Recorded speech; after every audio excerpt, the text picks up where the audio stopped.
Good morning, all of you. Myself Meher Prakash. Today I will discuss band theory which is a part of solid state chemistry. तो आप लोग सोच रहे हैं, और ये मेरा पहला वीडियो यूट्यूब वीडियो लेक्चर है। आप लोग सोच रहे होंगे कि यार मैं पहले वीडियो लेक्चर में बैंड थ्योरी स्टार्ट कर रहा हूँ। तो इसका रीज़न ये है कि मैं MSc 4th सेमेस्टर का क्लास ले रहा था, तो उसमें बैंड थ्योरी अभी बचा हुआ था, तो इस वजह से मैं ये बैंड थ्योरी का पहला लेक्चर बना रहा हूँ। ठीक है ना। तो बैंड थ्योरी एक सॉलिड स्टेट का पार्ट है, आप तो वैसे जानते होंगे। और जो सॉलिड स्टेट में जो आपका यूनिट होता है वो आपको पता है, एक यूनिट सेल होता है। ठीक है। तो जो यूनिट सेल होता है, तो यूनिट सेल में जो एटम होते हैं, एटम यूनिट सेल में एटम होते हैं जो कि आप लैटिस पॉइंट पर प्रेजेंट होते हैं। तो जो एटम होते हैं बहुत पास पास होते हैं, तो जिससे जो ये बहुत पास पास होते हैं, इससे क्या होता है कि एक एटम्स का इलेक्ट्रॉन दूसरे एटम्स का जो नेबरिंग एटम होता है उस एटम्स के इलेक्ट्रॉन को इन्फ्लुएंस करता है। तो इन्फ्लुएंस करने से उसका एनर्जी लेवल भी चेंज हो जाता है। तो जैसे आपका क्या होता है, जैसे यहाँ पर मैंने दिखाया हुआ है कि energy band in solid state. तो सॉलिड स्टेट जो आपका सॉलिड पार्टिकल्स है या सॉलिड मटेरियल्स है, उसमें एनर्जी बैंड किस तरीके से फॉर्म्स होते हैं वो मैंने यहाँ पर दिखाया हुआ। तो जैसे यहाँ पर क्या है कि जो लिथियम एटम है, यहाँ पर क्या है लिथियम एटम। तो यहाँ पर मैंने 2 लिथियम एटम का इलेक्ट्रॉन कॉन्फिगरेशन किया है। तो एक लिथियम एटम का आउटर मोस्ट इलेक्ट्रॉन कॉन्फिगरेशन जो आपका होगा 2s1 होगा, और जो दूसरे का होगा आपका 2s1 होगा। ठीक है। इस तरीके से यहाँ पर क्या होगा, आपका ये ग्राउंड स्टेट होगा, एक आपका एक्साइटेड स्टेट होगा। ठीक है ना। तो यहाँ पर क्या होगा, आपका ग्राउंड स्टेट में जैसे आपका s ऑर्बिटल नहीं होगा, तो आपका यहाँ पर 2 इलेक्ट्रॉन्स आएंगे, तो ये दोनों इलेक्ट्रॉन ग्राउंड स्टेट में लोवेस्ट एनर्जी स्टेट, ये आपका हाईएस्ट स्टेट। ऐसे यहाँ पर मैं फोर लिथियम एटम का मैंने यहाँ पर इलेक्ट्रॉन कॉन्फिगरेशन शो किया है। 4 लिथियम एटम होंगे तो आप इस टाइप से। लेकिन जब बहुत सारे लिथियम एटम, सॉलिड आपका जो मटेरियल उसमें बहुत सारे एटम्स हैं, जब उसमें इतने सारे एटम्स हैं तो हम उन एटम्स का एक इस तरीके से बैंड बन जाता है, जो एनर्जी बैंड। मतलब जैसे यहाँ पर क्या एनर्जी स्टेट्स होते हैं, लेकिन जब बहुत सारे एटम्स बहुत पास पास हैं और एक इलेक्ट्रॉन एक एटम्स दूसरे एटम्स के इलेक्ट्रॉन को इन्फ्लुएंस करता है, इस वजह से यहाँ पर क्या होता है बहुत सारे एनर्जी स्टेट बन जाते हैं। एनर्जी स्टेट बनने से वो एक बैंड की तरह दिखने लगता है, तो उसे हम बोलते हैं क्या, एनर्जी बैंड। क्या बोलते हैं, बैंड। तो जैसे यहाँ पर मैंने n number of lithium atom ले रखा है, तो n number of lithium atoms मैंने यहाँ ले रखा है, तो n टाइम्स यहाँ पर हम उसका इलेक्ट्रॉनिक कॉन्फिगरेशन लिखेंगे। जैसे 2s1 के लिए 2s1 2s2 2s1 फिर 2s1 फिर 2s1, ऐसे n नंबर n टाइम्स लिखेंगे। ठीक है। तो इस तरीके से एक आपका ग्राउंड स्टेट का आपका एक बैंड बन जाएगा। इसी टाइप से एक आपका जो मैंने दिखाया नहीं है एक्साइटेड स्टेट का भी बनेगा। ठीक है ना। तो यहाँ पर जनरली 3 टाइप्स के बैंड बनते हैं। जैसे आपका एक बैलेंस बैंड होता है, कंडक्शन बैंड होता है, और तीसरा आपका फॉरबिडन बैंड होता है। ठीक है ना। तो जो आपका यहाँ पर मैंने देखो एनर्जी डायग्राम से दिखा रखा है, इससे हम क्या करते हैं कि जो कोई भी सॉलिड मटेरियल है उसको हम आइडेंटिफाई कर सकते हैं उसके बैंड गैप से, कि आपका इंसुलेटर है, कंडक्टर है या सेमी कंडक्टर है। ठीक है। तो मैंने यहाँ पर सबका एनर्जी और बैंड गैप दिखा रखा है। तो जैसे आपका जो वैलेंस बैंड होता है, जिसमें आपके इलेक्ट्रॉन्स होते हैं, जिसे हम बोलते हैं हाईएस्ट ऑक्यूपाइड एनर्जी बैंड। क्या बोलते हैं, हाईएस्ट ऑक्यूपाइड एनर्जी बैंड। जैसे ये आपका हो गया, तो इसको आप बोल सकते हैं हाईएस्ट ऑक्यूपाइड, जिसमें ऑक्यूपाइड मीन्स आपका जिसमें इलेक्ट्रॉन्स होगा, तो ये आपका क्या होगा, हाईएस्ट ऑक्यूपाइड एनर्जी बैंड, या इसे हम बोलते हैं बैलेंस बैंड। ठीक है। एक दूसरा होता है आपका जो और एक्साइटेड स्टेट होता है आपका, वो होता है आपका कंडक्शन बैंड। क्या होता है आपका, कंडक्शन बैंड। तो इसे हम बोलते हैं और लोवेस्ट अनऑक्यूपाइड एनर्जी बैंड। क्या बोलते हैं इसे, lowest unoccupied, obviously lowest unoccupied energy band. ठीक है।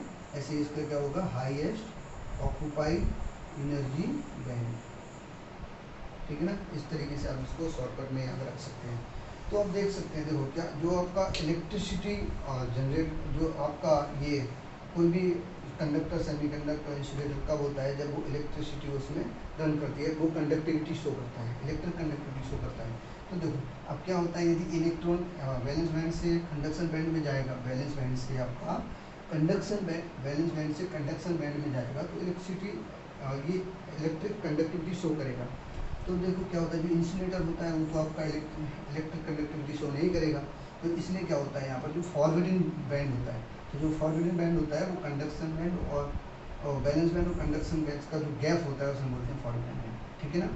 तो यहाँ पर आप देख सकते हैं कि जो बैलेंस बैंड है और यहाँ पर एक कंडक्शन बैंड है, इन दोनों का जो गैप है वो आपका क्या है, फॉरवर्डिंग बैंड। यदि ये फॉरवर्डिंग बैंड ज़्यादा होगा या बहुत अधिक होगा, तो वहाँ पर क्या होगा, इलेक्ट्रिक कंडक्टिविटी नहीं होगी।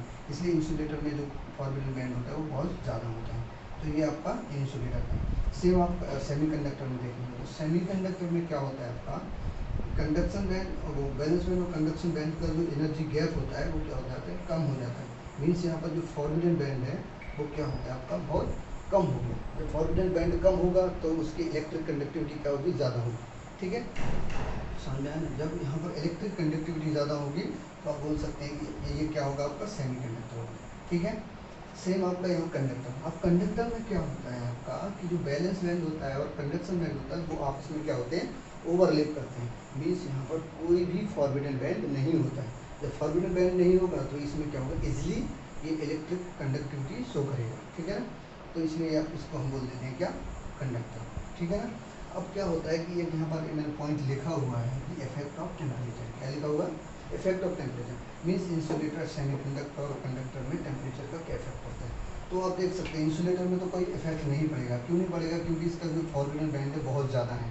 ठीक है, तो फॉरबिडन बैंड बहुत ज़्यादा है तो इससे आपका कोई फर्क नहीं पड़ेगा। ठीक है, तो जो फर्क पड़ता है वो सेमीकंडक्टर और आपका कंडक्टर में से फर्क पड़ता है। वो क्यों, क्योंकि देखो जैसे जो टेम्परेचर इफेक्ट होगा यहाँ पर आपका क्या होगा कि सेमीकंडक्टर में आप जैसे टेम्परेचर बढ़ाएंगे, टेम्परेचर बढ़ाने से आपका क्या होगा कि जो बैलेंस बैंड की एनर्जी होता है वो क्या हो जाता है, बढ़ जाता है। जो बैलेंस बैंड की एनर्जी बढ़ने से तो जो balance band and conduction band की जो एनर्जी गैप है वो कम हो जाता है। कम हो जाने से वजह से इसकी इलेक्ट्रिक कंडक्टिविटी बढ़ जाती है। तो टेम्परेचर इंक्रीज करने पर सेमीकंडक्टर का कंडक्टिविटी क्या होता है आपका, इंक्रीज होता है।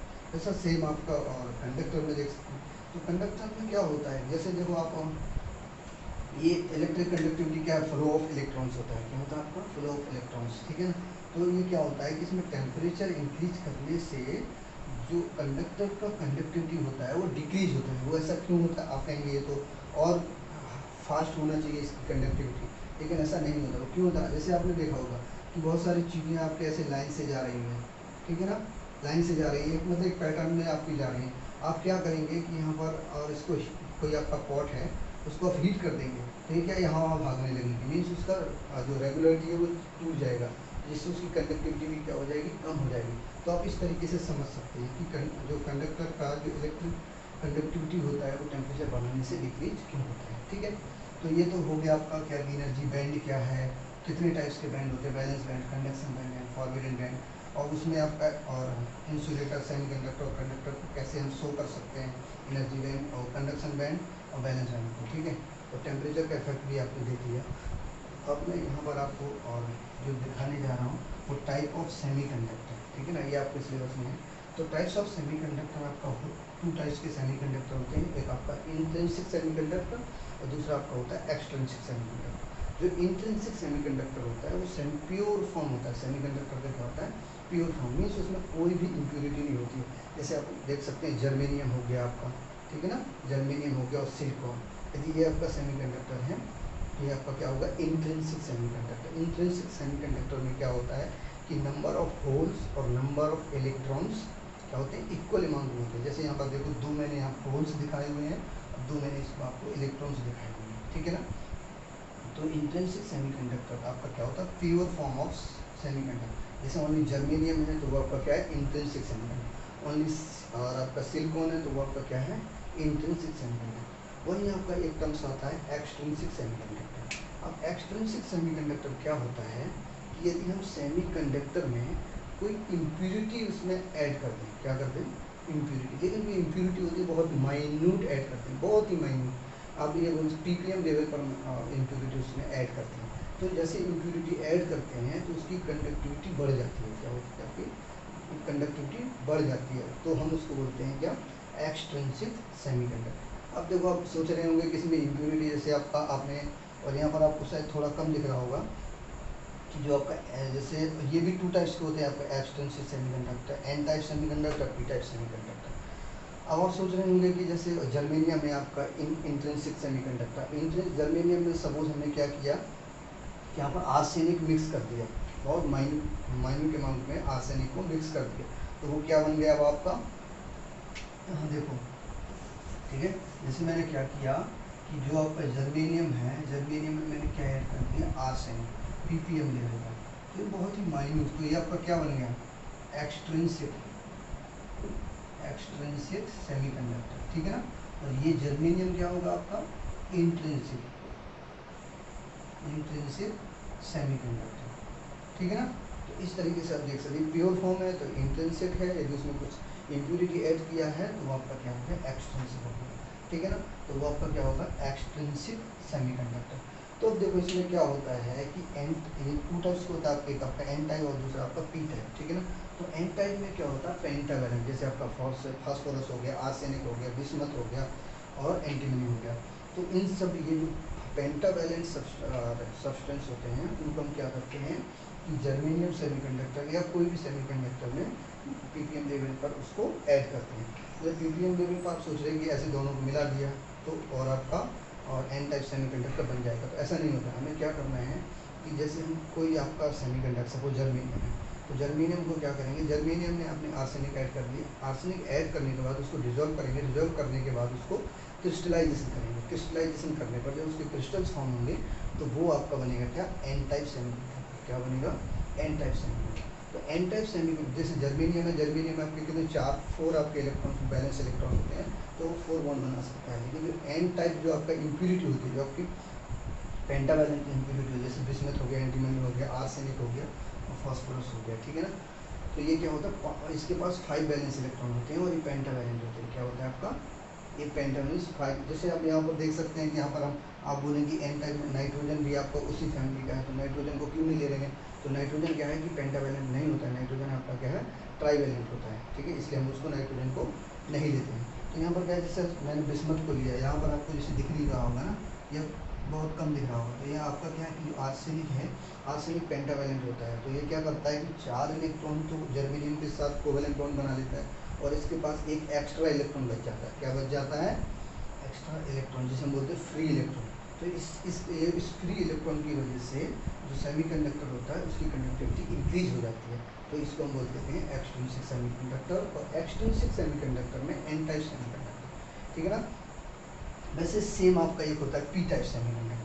और इसमें देख एन टाइप सेमीकंडक्टर में ये भी पूछा जाता है कि नंबर ऑफ होल्स और नंबर ऑफ इलेक्ट्रॉन का रेशियो। तो आप देख सकते हैं इसमें क्या फ्री इलेक्ट्रॉन्स है ना।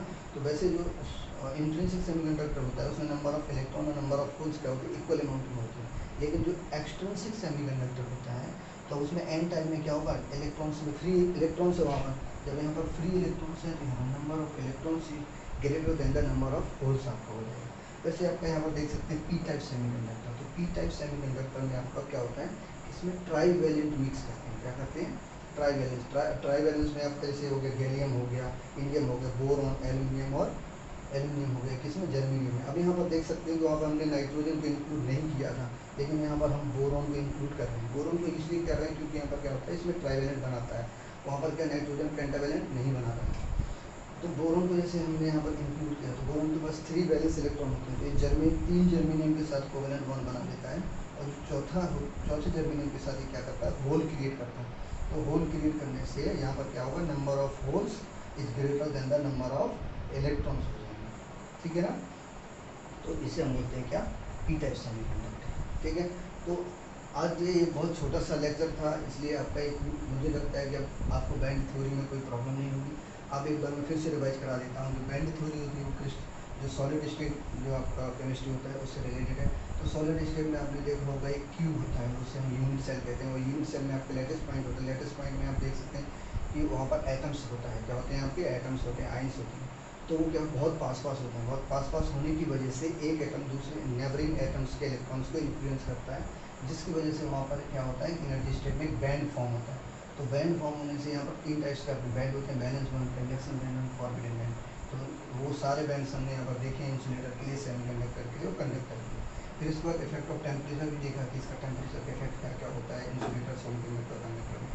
फिर इसके बाद टाइप्स ऑफ सेमीकंडक्टर। तो सेमीकंडक्टर के 2 टाइप्स के मैंने बताया, एक इंट्रिंसिक और आपका एक एक्सट्रिंसिक। इंट्रिंसिक आपका प्योर फॉर्म होता है, एक्सट्रिंसिक में आपका इम्प्यूरिटी। और एक्सट्रिंसिक सेमीकंडक्टर आपके 2 टाइप्स के होते हैं, एक आपका एन टाइप सेमीकंडक्टर, दूसरा आपका होता है पी टाइप सेमीकंडक्टर, ठीक है। तो ये मैंने सारा आपको आज बता दिया है। होप आपको ये वीडियो अच्छा लगा होगा, और यदि आपको अच्छा लगा हो तो ये आप मुझे कमेंट सेक्शन में बता सकते हैं कि नेक्स्ट वीडियो में किस टॉपिक पर बनाऊँ। तो जो आप टॉपिक सजेस्ट करेंगे मैं उस टॉपिक को बनाऊँगा। और ये मैं सारा का सारा, और जो केमिस्ट्री है CSIR, नेट JRF जो केमिस्ट्री में है उससे लेकर के आपको सारा का सारा मटेरियल यहाँ पर लेक्चर दूंगा। तो मेरी तरफ से बेस्ट कोशिश होगी। तो प्लीज़, ओके, बाय।